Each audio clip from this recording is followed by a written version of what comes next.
masyado. Tapos hintayin mo lang lumagpas yung mirror mo. Then, todo mo maganda. Dito kasi silip, kailan makita mo lang siya, kahit konti lang. Ayan, kita na po. Yeah. Okay na. Lagyan mo sa reverse. So siya papuntahin dito sa kanan, tabi ka na pa kanan. No? Ngayon, dito tayo mag-a-adjust. Ano, syempre, pag kinabig natin ng pakanan yan, pupunta sa kanan yan. So pag dumidikit, adjust lang natin. No? So kung reference mo lang dyan, yung gulong, ilapit mo lang doon sa guhit na yon, yung sa tabi ng gulong. Pag dumidikit siya, lalayo mo lang. Yan mo na yung gulong natin exercise. Okay? Yan. Pag masyado na papadikit ang gulong, adjust ka lang. Adjust ka lang. Hindi kasi pwedeng sobrang dikit. Yan. Para mabalance natin. Okay, pag nakatras, bawi uli dito. Kabigyan mo ulit siya. Yaw.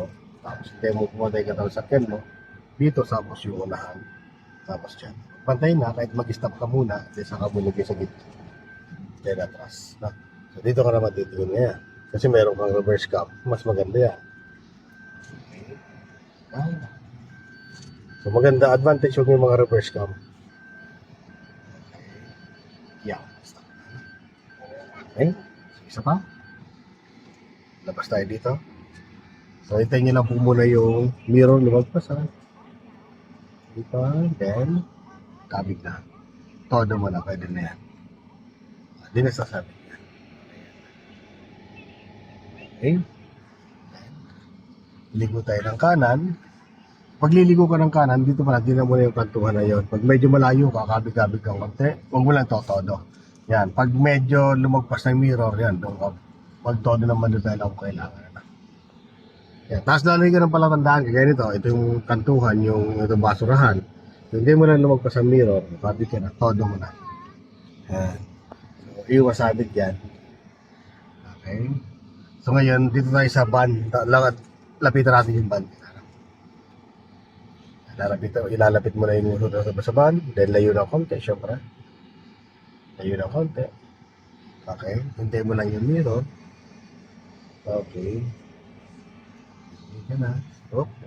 Huwag mo sosobra ha. Yan. Yan. Ilapit mo ulit yung gulong sa guhit.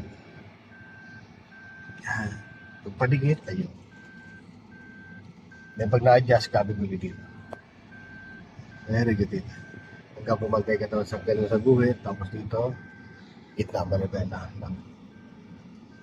Ayun. Yan. Slow down. Tumingin.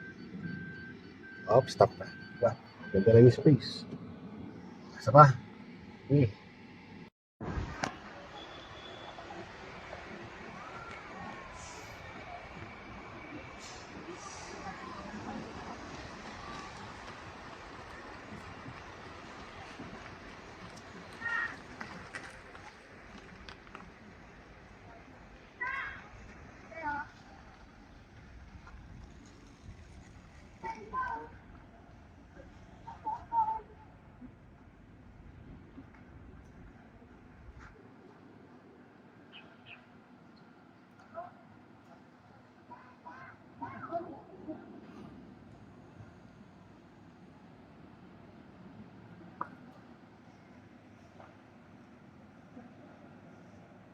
Oh, galing na naman. Oh, di ba? Tama lang yung space. Oh, ang galing. Pwede na.